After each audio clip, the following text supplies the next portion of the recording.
Governo brasileiro não se manifesta, mas associações de aço e alumínio revelam preocupação com novas tarifas impostas pelos Estados Unidos. Presidente Donald Trump reafirma que tomará a faixa de Gaza e expulsará os palestinos. Brasil cai para o lugar mais baixo de sua história no ranking da corrupção. Reajuste no preço do óleo diesel já aumentou o preço dos fretes e chegou à mesa do consumidor. Pesquisa revela que paulistano está viajando menos em transportes coletivos e preferindo o individual.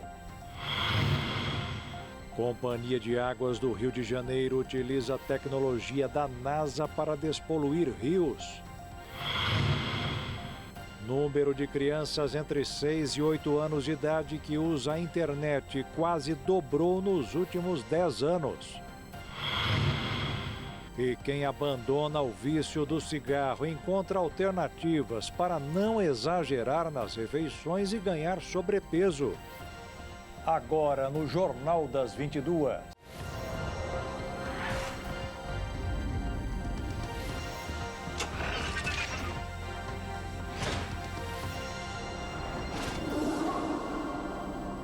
Olá, boa noite.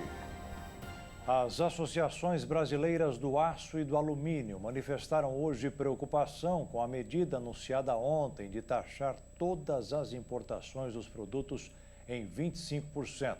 Com receio de prejuízos, a palavra de ordem seria o diálogo, mas oficialmente o governo ainda não se manifestou.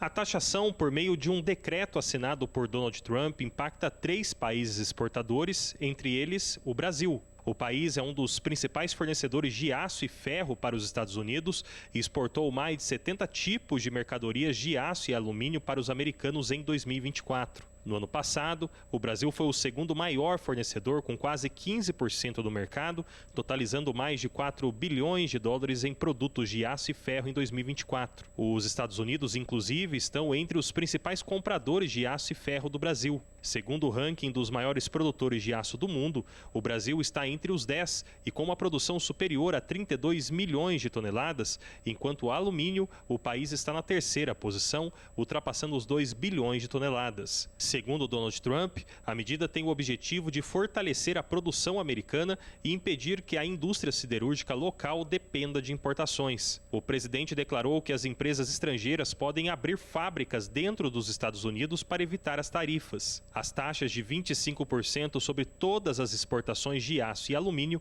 ainda vão entrar em vigor a partir de 12 de março. Além disso, Trump antecipou que, nos próximos dias, serão anunciadas novas tarifas sobre outros setores, incluindo a indústria automotiva, farmacêutica e de semicondutores. Ele também destacou que a taxação se aplicará a todos os países, sem exceções. O presidente Luiz Inácio Lula da Silva havia afirmado que, em caso de possível taxação dos produtos pelos americanos, que o Brasil iria agir com reciprocidade.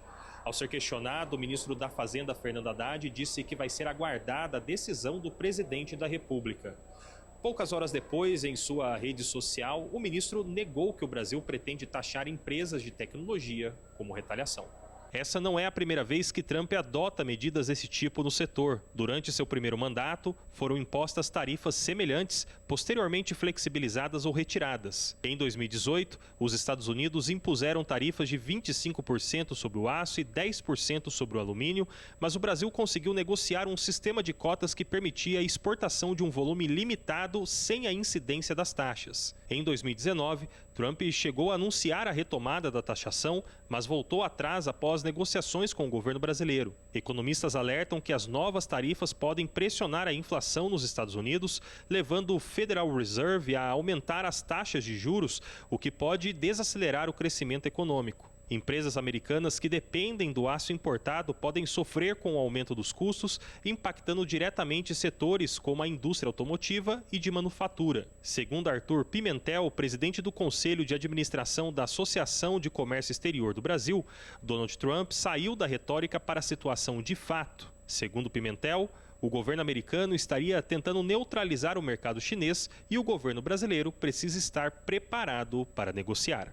O mercado americano está se precavendo disso, cuidando do mercado interno, cuidando das suas indústrias, né? E o Brasil está nesse rolo, vai ter que também tomar suas medidas. Então, o governo brasileiro, junto com o Itamaraty e entidades de classe, né, devem se preparar, né, para sentar e negociar.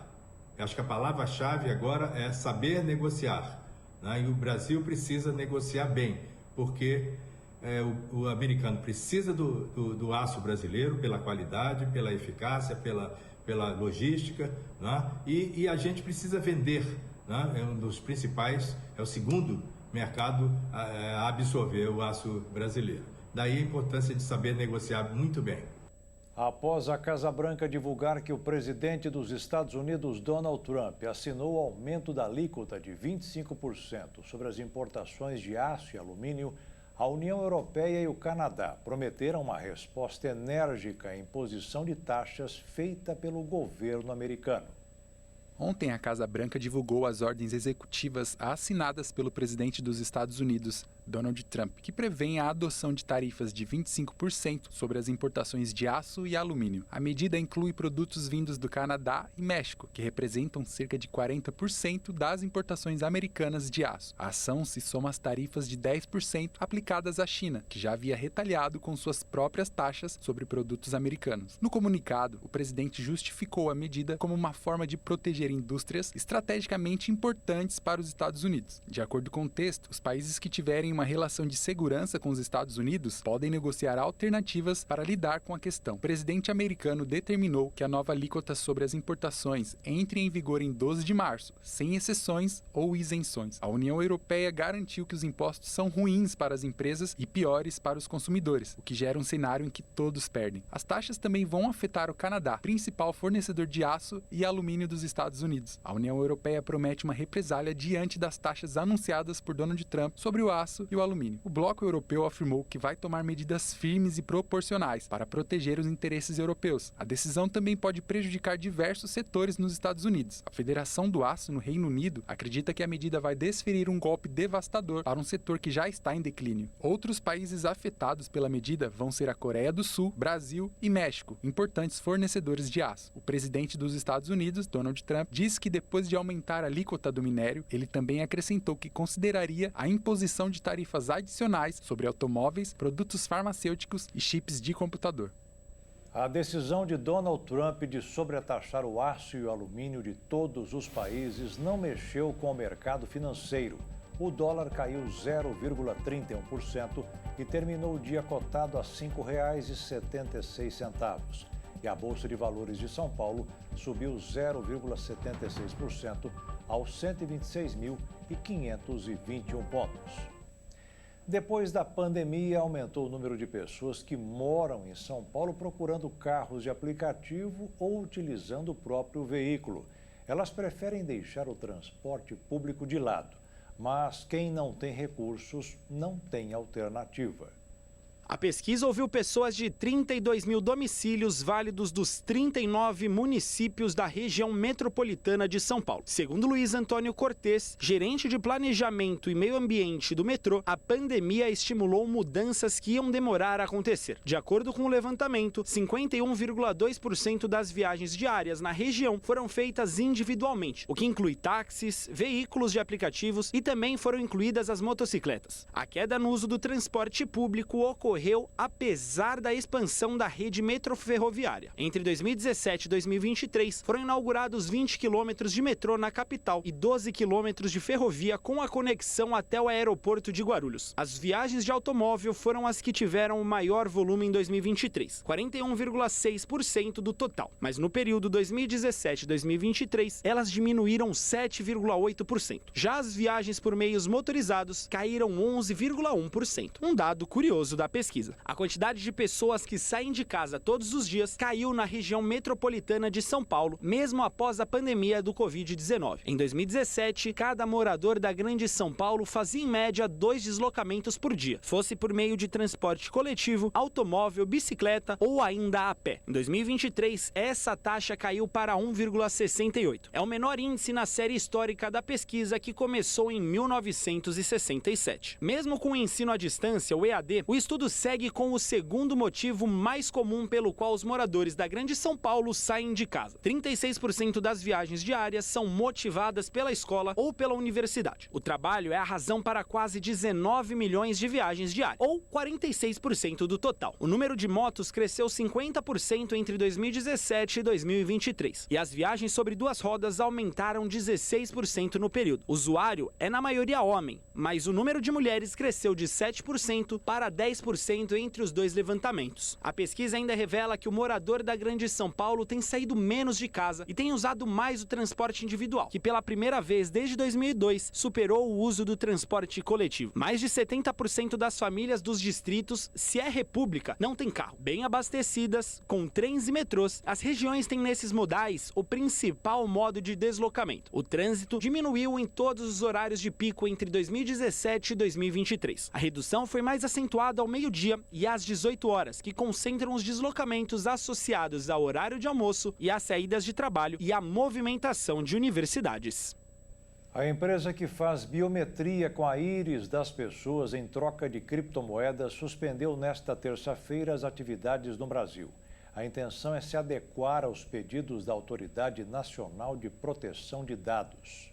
A decisão da Autoridade Nacional de Proteção de Dados, ANPD, foi publicada em Diário Oficial da União. Há cerca de 3 semanas, a associação havia proibido temporariamente a World de oferecer uma compensação financeira, seja em criptomoeda ou em qualquer outro formato, para pessoas que tivessem suas íris escaneadas. A decisão foi tomada após diversas pessoas terem relatado que participavam do escaneamento da íris motivadas pelo recebimento de pagamento e que desconheciam o caráter do projeto, que é patrocinado pelo fundador da OpenAI, do ChatGPT, Sam Altman. No último dia 24, o regulador brasileiro aplicou uma medida preventiva contra a empresa responsável pela iniciativa, a Tools for Humanity, TFH, para impedir que a empresa ofertasse criptoativos a quem fizesse o registro. Mas a companhia seguiu atuando, após protocolar recurso que foi negado. Apesar de acatar a decisão da Autoridade de Dados, a Rede World afirma que seu serviço está em conformidade com a lei brasileira. Aproximadamente 500 mil brasileiros se cadastraram nos estandes da TFH e tiveram suas íris escaneadas. E veja a seguir, Brasil cai para o lugar mais baixo de sua história no ranking da corrupção. E reajuste do preço do óleo diesel já aumentou o preço dos fretes e chegou à mesa do consumidor.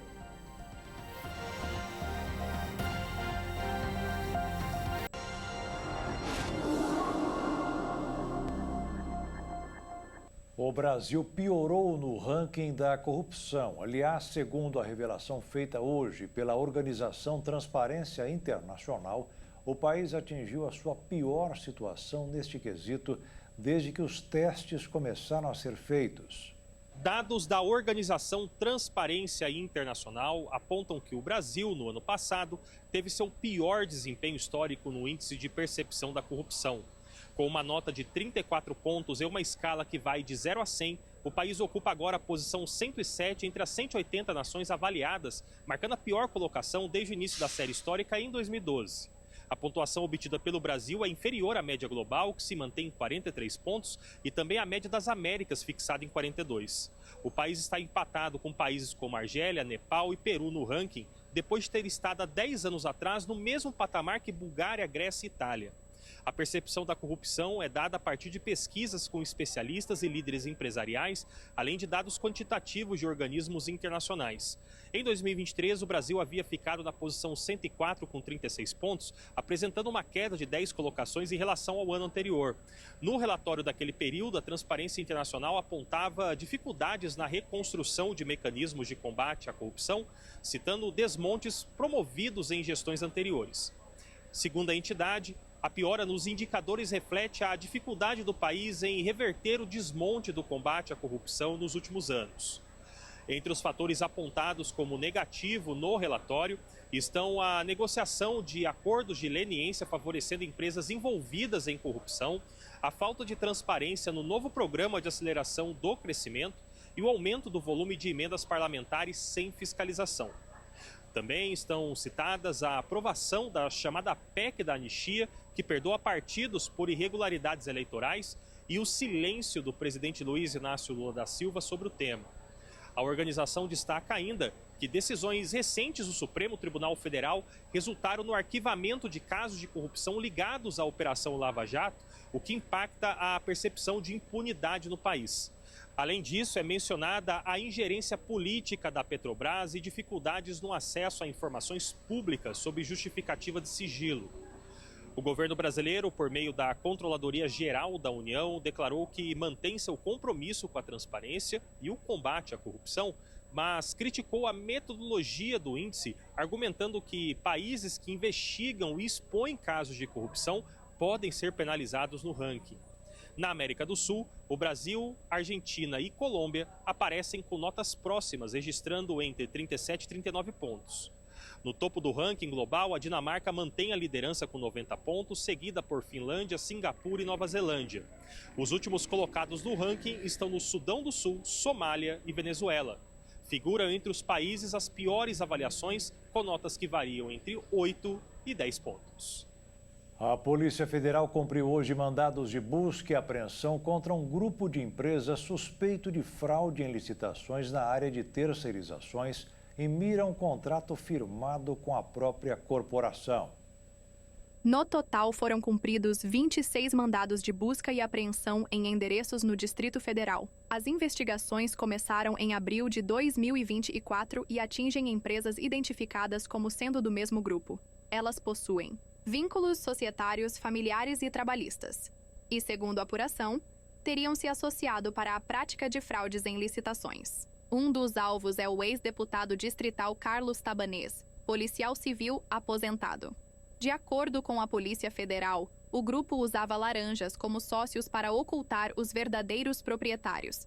A PF informou que está adotando as medidas necessárias para evitar prejuízos à continuidade dos serviços prestados. Os fatos investigados pela corporação podem configurar crimes de frustração do caráter competitivo de licitação, uso de documentos falsos, falsidade ideológica e estelionato contra a administração pública.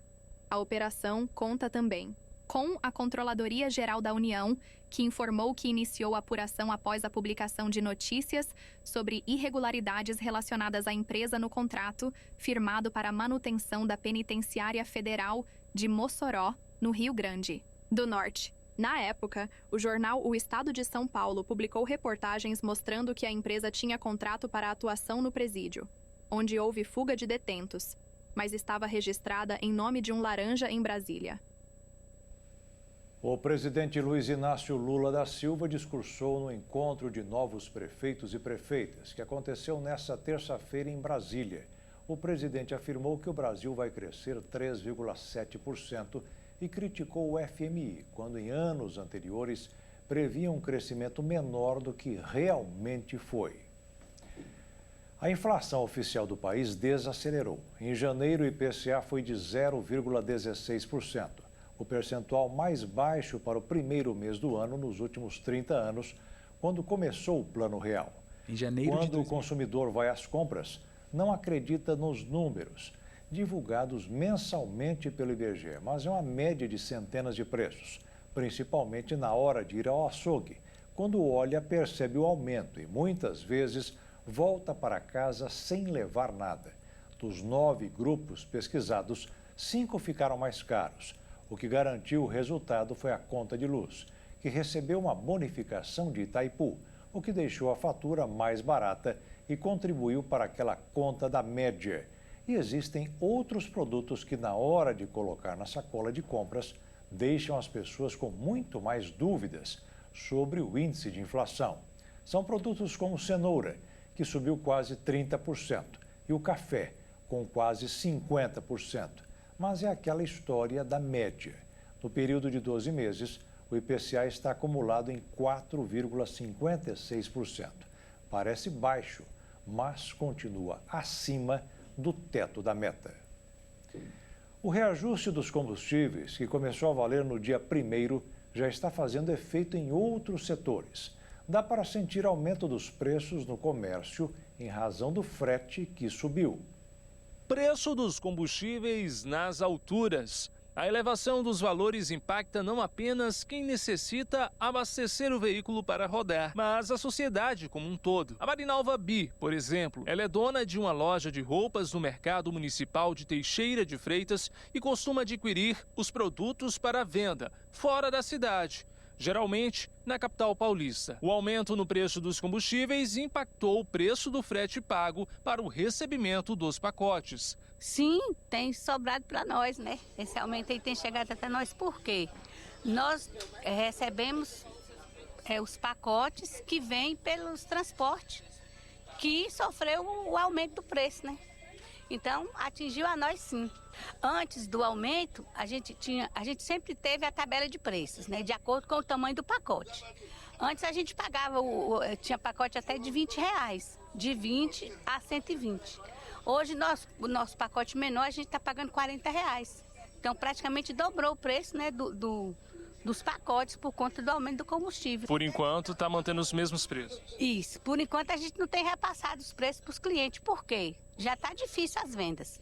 E se você aumenta por conta, né, a gente tem sofrido, mas tem segurado para que, pelo menos, mantenha, né, o fluxo de venda que a gente já tem. A gasolina e o diesel já estavam caros e no último dia 1º de fevereiro passou a valer o reajuste do Imposto sobre Circulação de Mercadorias e Serviços, ICMS, para os combustíveis. Com isso, no caso da gasolina, o aumento foi de 10 centavos, subindo de 1,37 para 1,47 o imposto por litro.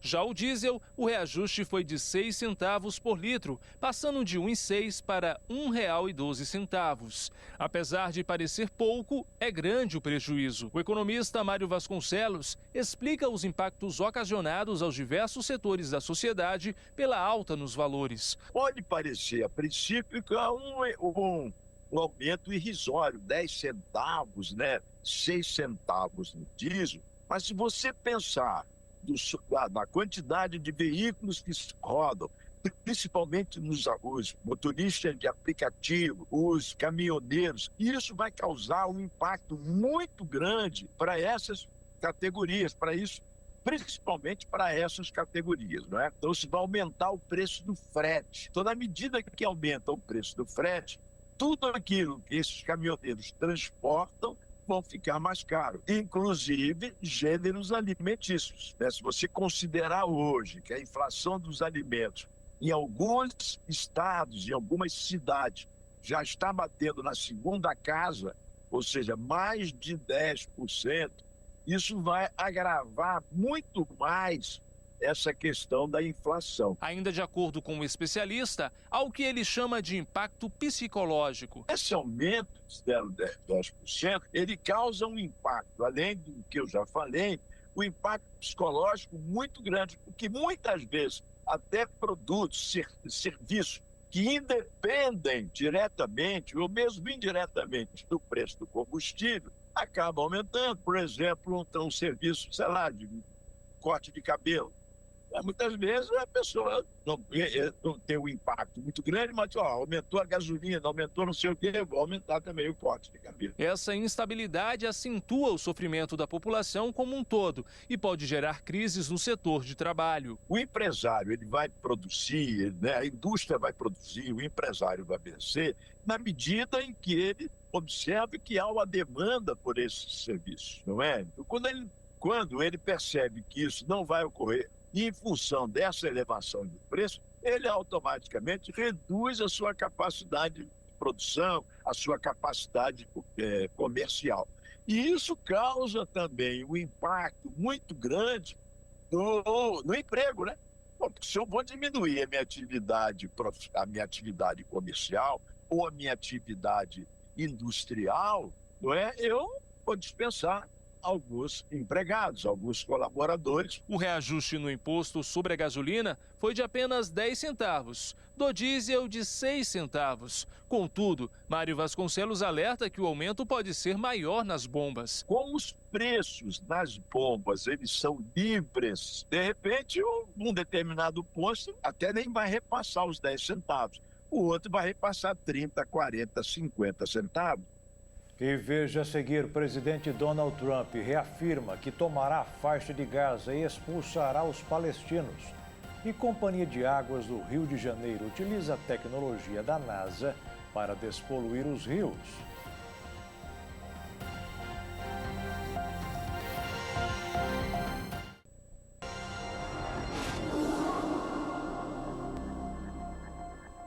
A Companhia de Águas do Rio de Janeiro está utilizando uma tecnologia da NASA para a despoluição de rios, principalmente as águas contaminadas com subprodutos presentes no petróleo. A SEDAI deu início à implantação de um sistema inédito de monitoramento ambiental nos rios Guapiaçu e Macacu, responsáveis pelo abastecimento do sistema Imunana Laranjal, que atende Niterói, São Gonçalo, Ilha de Paquetá, parte de Maricá e Itaboraí. Com investimento anual de 50 milhões de reais, o projeto inclui sondas flutuantes, câmeras de alta tecnologia, drones e uma frota de veículos para ações de fiscalização em terra, água e ar. A medida surge em meio a uma crise ambiental que já dura quase um ano, marcada pela contaminação da bacia hidrográfica pelo composto químico tolueno. Essa substância tóxica, geralmente associada a atividades industriais e petroquímicas, foi identificada na área e, mais recentemente, voltou a ser detectada, ainda que em concentrações menores. O gerente de qualidade da SEDAI, Robson Campos, explica que o plano de contingência já está em operação desde 9 de janeiro. Eles realizam um monitoramento aéreo diário de uma área de 70 quilômetros quadrados com helicópteros e drones. Robson afirma também que qualquer alteração na qualidade da água será identificada em tempo real e reportada para um centro de controle provisório. Entre os equipamentos instalados estão câmeras espectrais, uma tecnologia de ponta semelhante à utilizada pela NASA. A câmera joga um feixe de luz na água e detecta o retorno, identificando cerca de 20 parâmetros físico-químicos. A SEDAI também está construindo um laboratório de última geração na estação de tratamento de água Laranjal, com previsão de inauguração para julho. O sistema conta com câmeras específicas para detectar detritos e mudanças visuais, como manchas de óleo, além de sondas flutuantes para medições constantes de turbidez, pH e outros parâmetros da água. Embora a iniciativa traga esperança, produtores rurais da região ainda temem os impactos da contaminação. Eles chegam a reforçar a necessidade de urgência de identificar a origem de contaminantes. A Polícia Civil, por meio da Delegacia de Proteção ao Meio Ambiente, abriu um inquérito em abril do ano passado. Segundo a corporação, imediatamente após as primeiras informações sobre uma possível contaminação, a polícia instaurou inquérito para apurar o que provocou a interrupção da captação da estação do sistema Imunana Laranjal. No decorrer do inquérito, os representantes legais e técnicos das empresas foram ouvidos e diversos laudos periciais foram analisados. No entanto, nenhum suspeito foi preso até agora. As investigações seguem em andamento. O gerente de qualidade da SEDAI afirma que a expectativa é que o sistema de monitoramento seja expandido para o sistema Guandu, responsável pelo abastecimento da região metropolitana. Enquanto aguardam por soluções definitivas, comunidades locais seguem em estado de alerta. Um fenômeno natural chamado maré vermelha colocou o litoral norte de São Paulo em alerta. O evento não traz riscos diretos para a saúde humana, mas coloca em risco a vida aquática da região. As manchas observadas na região de Ilhabela e São Sebastião desde meados de janeiro é causada pela alta concentração de Mesodynium rubrum, um micro-organismo que serve de alimento para os plânctons.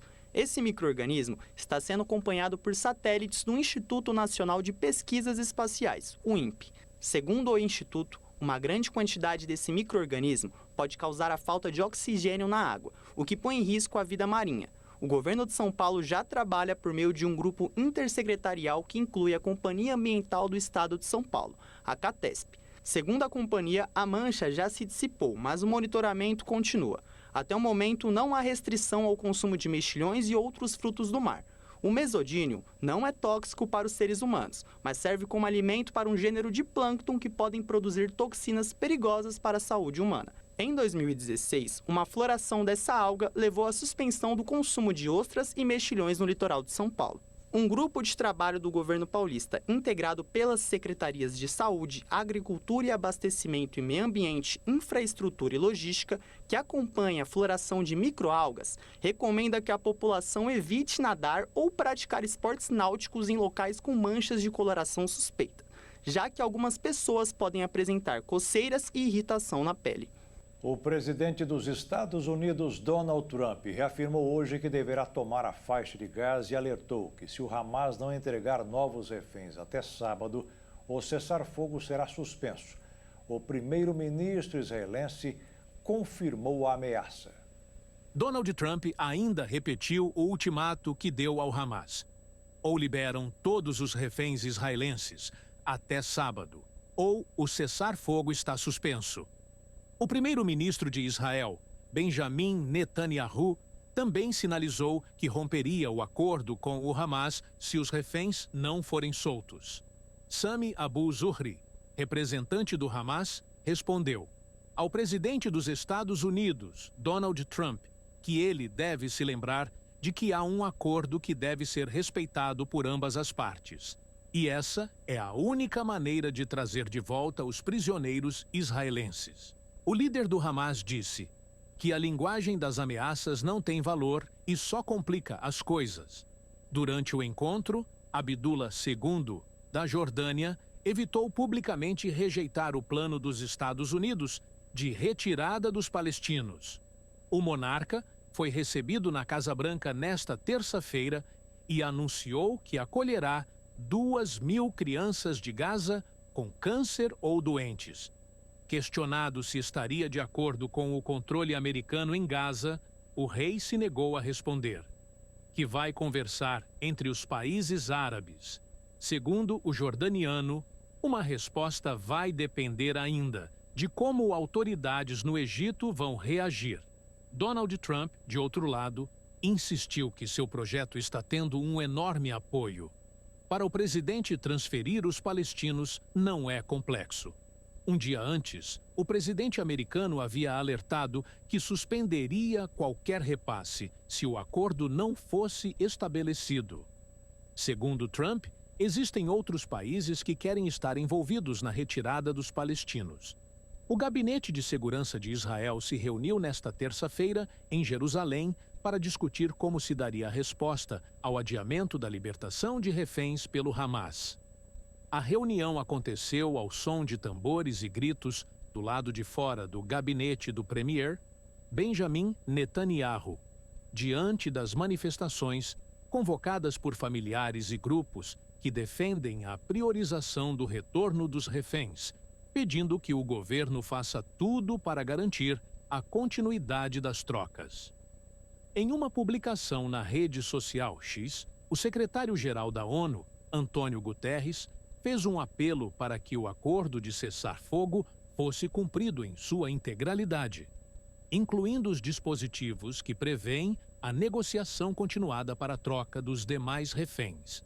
Uma tecnologia inovadora permite a identificação precoce de doenças oculares.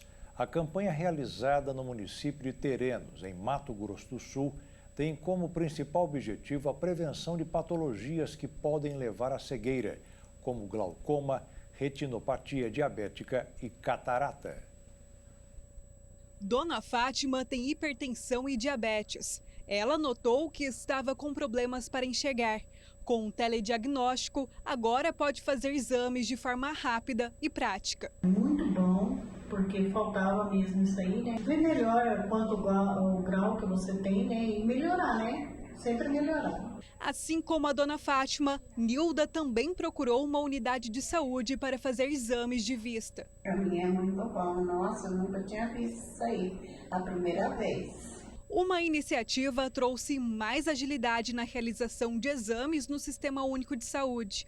Agora, com a tecnologia do retinógrafo portátil acoplada a um celular, é possível realizar exames de retina à distância. Iniciando esse como um treinamento piloto, né? E essa oferta vai estar disponibilizada para as solicitações né, daqueles municípios que têm maior demanda de pacientes em acompanhamento crônico, tanto de hipertensão como diabetes. As imagens do fundo de olho serão enviadas para uma plataforma em Goiânia, onde uma equipe de oftalmologistas, disponível 24 horas por dia, analisará os exames e enviará os laudos de volta aos médicos solicitantes. Mas ainda existe um cronograma a ser seguido para o funcionamento do projeto piloto no interior do estado. Estamos muito felizes com essa parceria, né? Poder proporcionar esse atendimento aos nossos munícipes, né? Dar um atendimento de qualidade, conseguir apresentar para eles o que o Estado tem nos ofertado com essa parceria. E a gente espera que, além desses 20, né, que nós estamos iniciando hoje aqui, que seria o projeto piloto, que o Estado volte para a gente poder atender toda a nossa demanda. Uma nova tecnologia robótica pode acelerar o diagnóstico do câncer de pulmão. Com a ajuda de um robô, os resultados podem ser mais precisos e mais rápidos. A tecnologia é chamada de broncoscopia assistida por robô e ela pode apressar o diagnóstico de câncer de pulmão, aumentando as possibilidades de ser descoberto no estágio inicial e, assim, acelerar o início do tratamento e aumentar as chances de cura. O robô atua como um GPS capaz de acessar áreas difíceis de acesso do órgão de forma menos invasiva. A broncoscopia tradicional consiste na visualização do aparelho respiratório por meio de um tubo com uma câmera na ponta. O procedimento serve para diversas coisas, como detectar tumores, coletar biópsias, além de remover corpos e objetos estranhos das vias aéreas. Com o auxílio do robô, o exame vai ter uma melhora na navegação, maior estabilidade e uma maior precisão nos resultados. Além disso, a broncoscopia robótica reduz o tempo até a detecção precoce ao evitar múltiplos procedimentos, como coletar tecido para biópsia de forma mais rápida e ao possuir menor tempo de espera pelos resultados. E veja a seguir o número de crianças entre 6 e 8 anos de idade que usa a internet. Quase dobrou nos últimos 10 anos. E quem abandona o vício do cigarro encontra alternativas para não exagerar nas refeições e ganhar sobrepeso.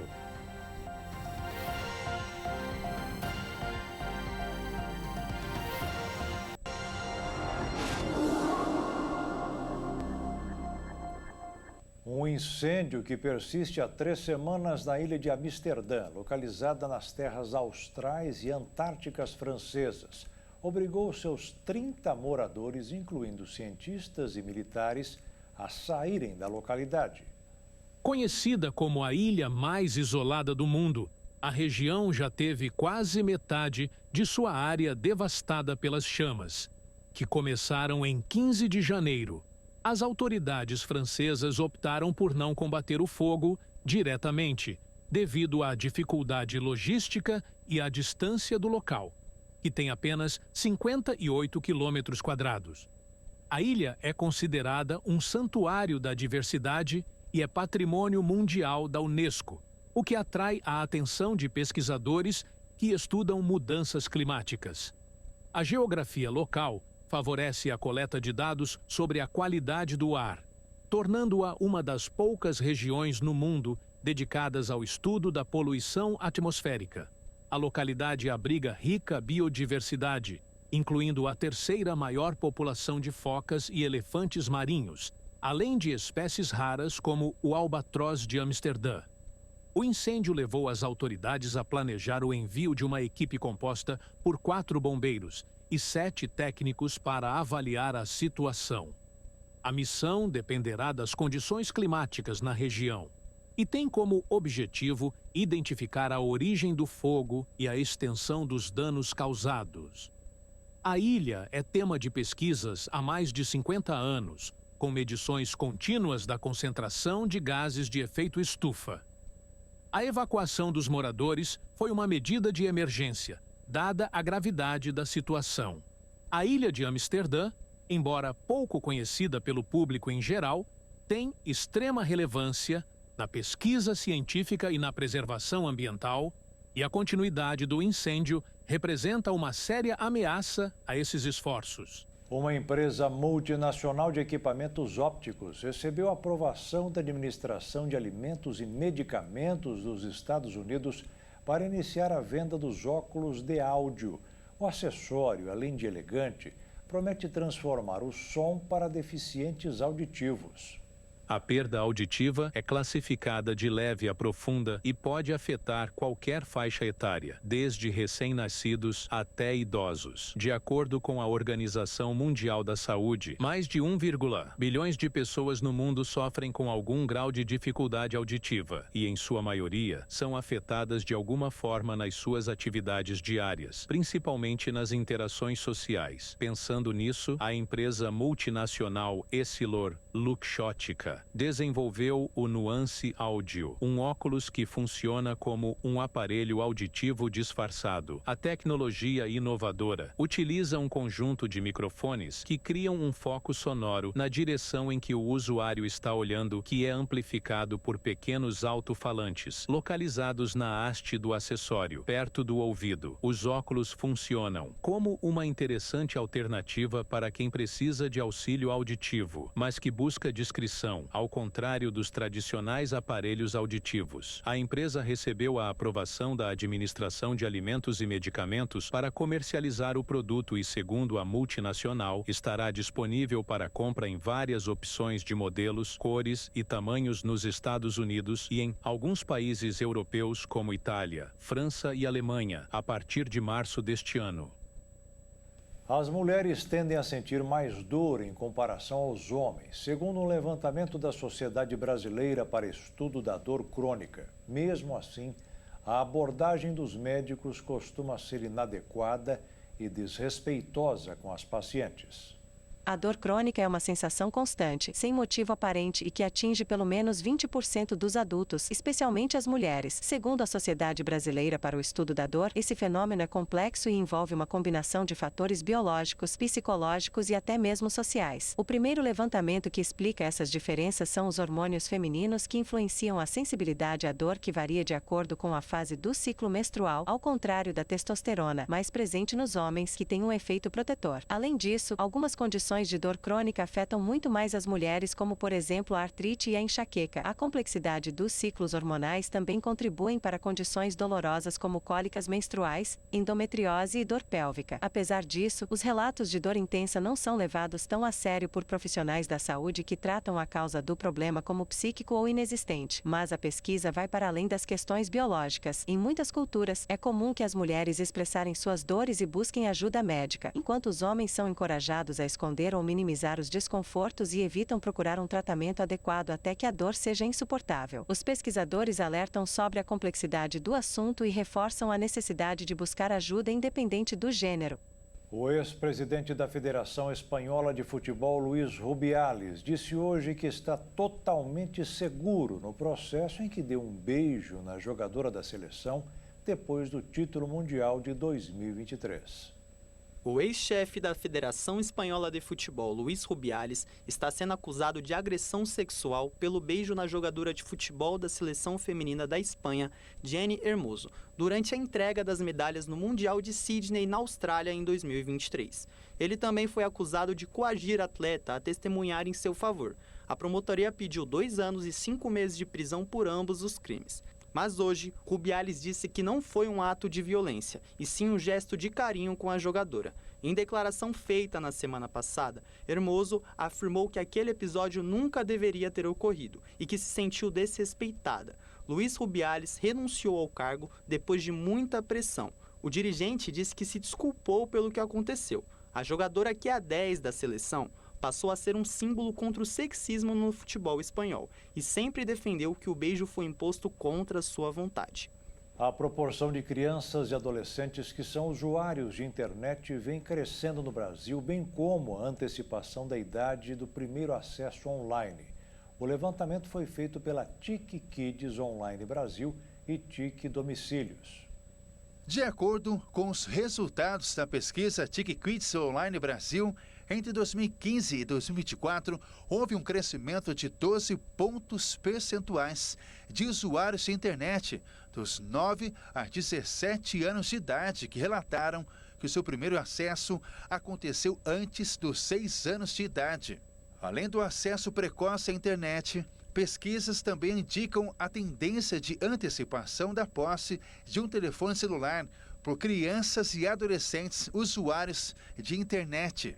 Diante da intensificação da presença online e dos crescentes desafios para a garantia de segurança, privacidade, proteção e promoção dos direitos fundamentais das crianças, o acesso à internet, o uso de computadores e a posse de celulares por essa população tornaram-se temas centrais no debate público e atual, e a criação de leis que proíbe o uso de celular nas escolas.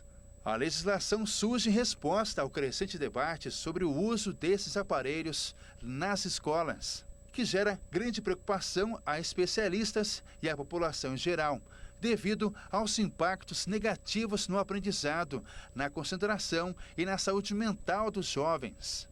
O presente estudo tem como objetivo apresentar evidências sobre o acesso à internet e o uso de dispositivos digitais por crianças de 0 a 8 anos de idade no Brasil. Com base nos dados mostrados a seguir, busca preencher lacunas de informações específicas sobre essa faixa etária, contribuindo para o desenvolvimento de políticas e ações voltadas à infância e à tecnologia. A atualização da pesquisa possibilita gerar indicadores sobre o uso da internet e de computadores e sobre a posse de celulares para crianças entre 0 e 8 anos de idade. Essa compreensão é fundamental para orientar pais, educadores e formuladores de políticas públicas na construção de estratégias que promovam o uso saudável e responsável da tecnologia, aproveitando seus benefícios e minimizando possíveis riscos à saúde mental, física e psíquica das crianças e adolescentes usuários de smartphones, tablets, relógios inteligentes conectados à internet. Quem abandona o vício do cigarro costuma pensar que fez a coisa errada cada vez que sobe na balança e vê o ponteiro subir. Engordar pode ser um dos efeitos colaterais de quem passa a sentir melhor o cheiro e o sabor dos alimentos. Mas não precisa ser assim.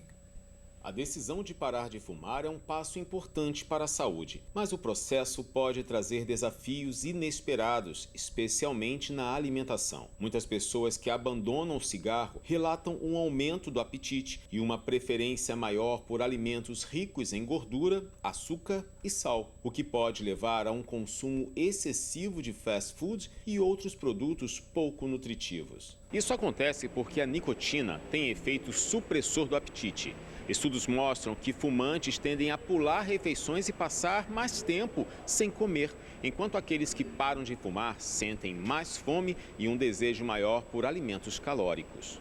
Além disso, a nicotina ativa regiões do cérebro associadas à sensação de prazer, o que pode levar ex-fumantes a compensar a ausência da substância com comida. Outro fator que influencia na mudança de hábitos alimentares é a recuperação do paladar e do olfato. Com a melhora dos sentidos, os alimentos passam a ter um sabor mais intenso, tornando o ato de comer ainda mais prazeroso. Para minimizar o impacto da alimentação desregulada ao parar de fumar, especialistas recomendam algumas estratégias, como preparar lanches saudáveis com antecedência, para evitar escolhas impulsivas, e também a praticar atividades físicas regularmente, o que ajuda no controle do peso e na redução da ansiedade. Além disso, manter a mente ocupada com hobbies e outras atividades produtivas pode auxiliar no processo. Apesar do ganho de peso ser uma preocupação para muitos, os benefícios de abandonar o tabagismo são imensuráveis. Parar de fumar reduz drasticamente o risco de doenças cardiovasculares, câncer e problemas respiratórios. Além disso, melhora a qualidade de vida familiar e emocional, já que o vício impacta diretamente as relações sociais e a convivência com amigos e familiares. Controlar a alimentação faz parte do desafio, mas os ganhos para a saúde valem a pena. E o Jornal das 22 termina aqui. Uma boa noite para você e fique na paz. Tchau.